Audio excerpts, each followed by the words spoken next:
izina namwita.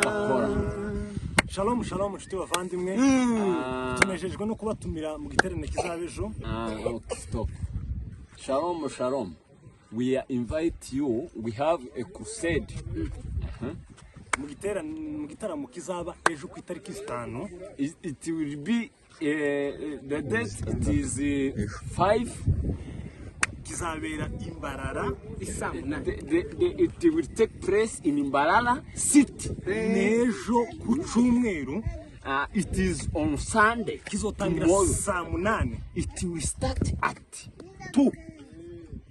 Kizaba kirimo abavuga butumwa batandukanye. There is preachers which are abaririmbyi batandukanye, singers, abacuranzi batandukanye, pianists. mu ncamake ese abo baririmbyi ni bande?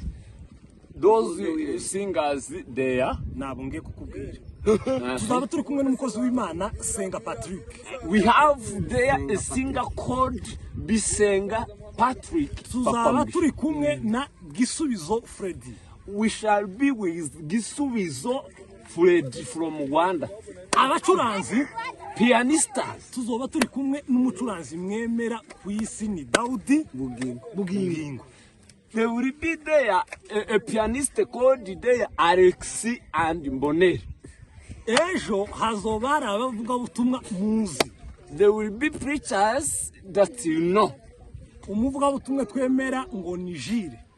Evangelist called Gilles. Abandi ni bande? Hazoba harimo abavuga ubutumwa batandukanye. Hazoba harimo Ngabire kuva i Kigali. There will be there a man called Ngabire from Rwanda city. Hazoba harimo Nyange. umukozi w'Imana kuva Jantonde. There will be there umukozi w'Imana called Jantonde. Hazoba harimo undi muhungu uva uturutse i Kigali. Simpamenye izina rye. Ariko hazoba harimo Nyandogwa. Nyandogwa TV. Nyandogwa. shuti bavandimwe, There will be there guest ministries hari ama called ministeri tuzoba dufite. Gisubizo ministry branch. There will be the ministry called Ebenezer. Iyobowe na representative called Senga Fabrice. Shalom. Timukabure. Don't miss. Those who will be late. Uzitonda kandi udafite ukuguru azobaza igiti. Welcome. Uzokereza zozane mama.